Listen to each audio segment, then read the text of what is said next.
Этот наш старинный праздник народа Саха. Сегодня он с глубины веков дышит и принес нам счастье, благословения, Алгыса. Такие праздники у нас не только в Якутии проводятся. Граница праздника вышла за рубеж. Я бывал и в Северной Америке, в европейских городах, везде и всюду, где дети наши, студенты, работающие, представители народа Саха, везде с любовью организует такие праздники.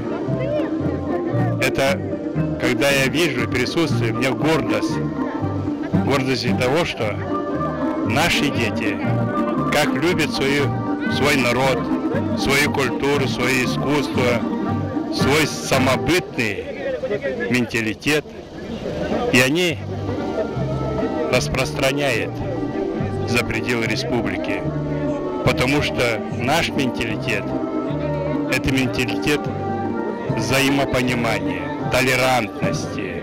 Мы очень терпеливы и терпим всего. Как северный народ, мы никогда ни с кем не воевали.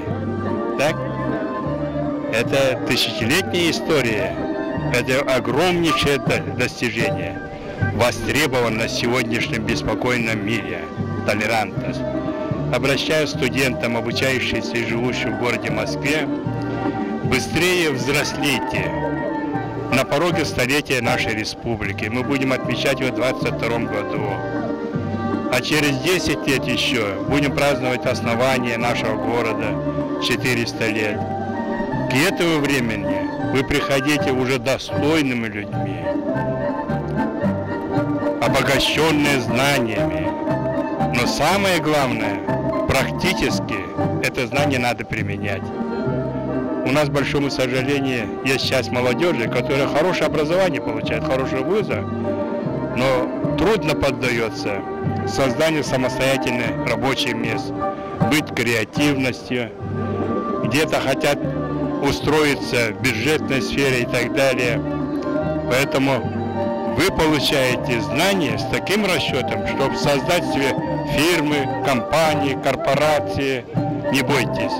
Я для примера один случай приведу. 15 лет тому назад мы организовали Алмазы Анабара. Маленькое предприятие было. Всего-то 12 человек. В тот год они добыли 4000 каратов алмазов. Нынче, год 15-летия, их коллектив уже насчитывает 2000 человек.